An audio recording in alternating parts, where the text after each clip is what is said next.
Assalamualaikum warahmatullahi wabarakatuh. Eh, Pada video pertama ini, Ulun akan menjelaskan tentang pengenalan SPSS. Nah, apa itu SPSS? Jadi, SPSS itu adalah kepanjangan dari Statistical Program for Social Science.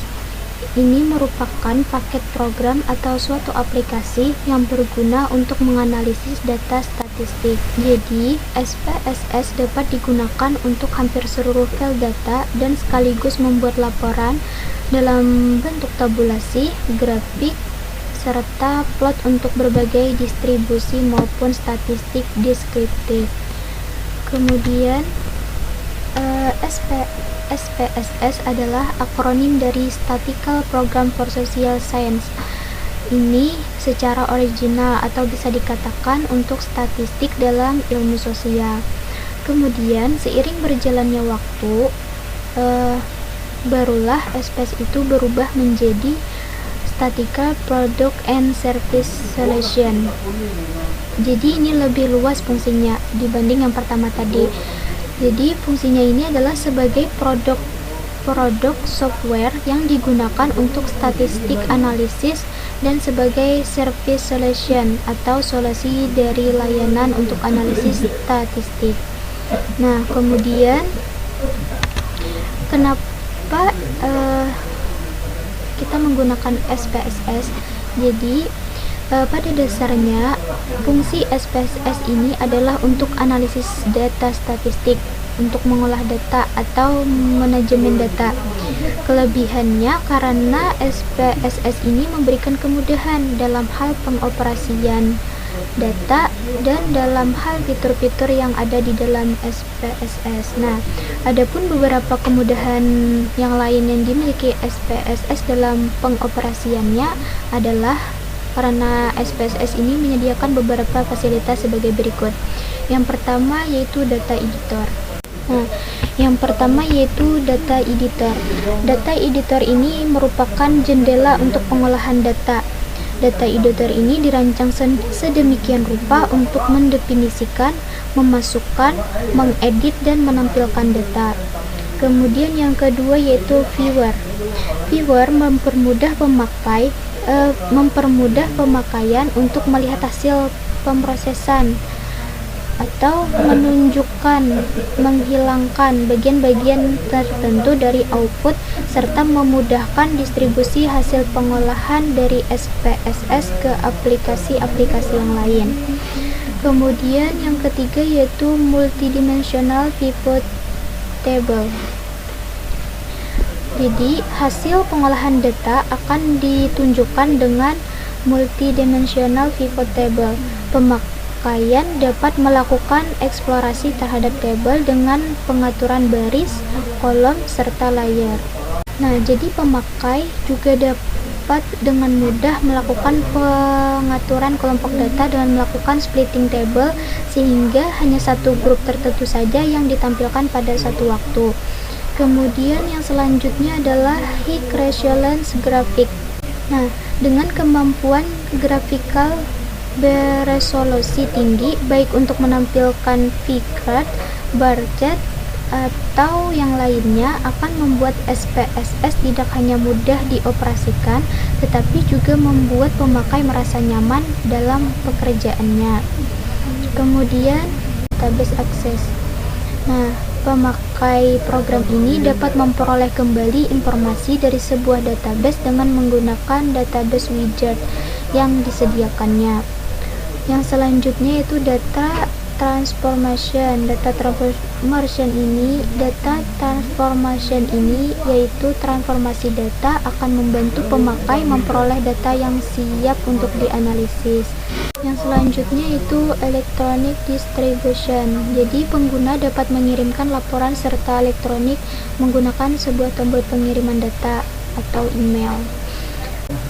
Yang selanjutnya yaitu online help.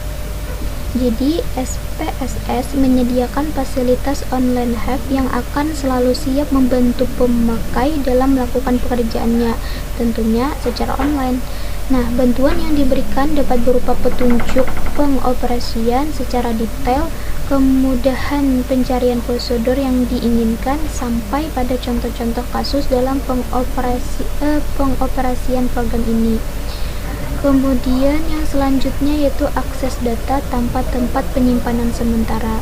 Nah, analisis file-file data yang sangat besar disimpan tanpa membutuhkan tempat penyimpanan sementara. Kemudian yang selanjutnya interface dengan database relation. Fasilitas ini akan menambah efisiensi dan memudahkan pekerjaan untuk mengekstrak data dan menganalisisnya dari database resolution. Yang selanjutnya itu analisis distribusi. Nah, fasilitas ini diperoleh pada pemakaian SPSS for server atau untuk aplikasi multi-user. Yang selanjutnya yaitu multi-file sesi. Multi-file sesi ini yaitu SPSS memberikan kemampuan untuk melakukan analisis lebih dari satu file data pada waktu yang bersamaan. Nah, kelebihan yang terakhir yaitu mapping. Visualisasi data dapat dibuat dengan berbagai macam tipe, baik secara konvensional atau interaktif, misal dengan menggunakan tipe bar atau jangkauan nilai, simbol gradual atau chart. Kemudian, nah ini di dalam SPS itu ada data view dan variable view. Data view pada SPSS adalah tab set yang menampilkan nilai data yang sebenarnya atau label nilai yang didefinisikan. Pada tab set inilah Anda mengentry atau memindahkan suatu data ke SPSS. Nah, ini merupakan tampilan dari data view. Kemudian nah, ini keterangan-keterangan yang ada dalam data view: menu bar, toolbar, kolom enroll, data view, variable view, name cell, dan data bar. Jadi menu bar itu adalah kumpulan perintah-perintah dasar untuk mengoperasikan SPSS. Toolbar itu merupakan kumpulan perintah-perintah yang sering digunakan dalam pengoperasian SPSS dalam bentuk gambar atau tampilan. Kolom enroll yaitu tempat untuk menuliskan data yang akan diolah, sedangkan data view halaman penginputan data, sedangkan variable view halaman pendefinisian variabel. Yang selanjutnya bisa kalian baca sendiri. Habis itu, nah ini kita masuk ke data variable view. Variable view adalah tab set yang menampilkan kamus metadata di mana setiap baris mewakili sebuah variabel dan memperlihatkan nama variabel, jenis data, misalnya tuh numerik, string, date, lembar cetak, dan berbagai karakteristik lainnya.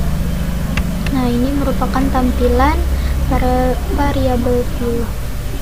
Kalian lihat dalamnya ada terdapat file, edit, data, analyze. Nah, ini adalah keterangan-keterangan dari data view: kolom name, tipe, desimal, dan sebagainya. Bisa kalian lihat sendiri ya. Nah, itu tadi pengenalan sekilas tentang SPSS. Demikianlah video dari saya. Salah mohon maaf. Wassalamualaikum warahmatullahi wabarakatuh.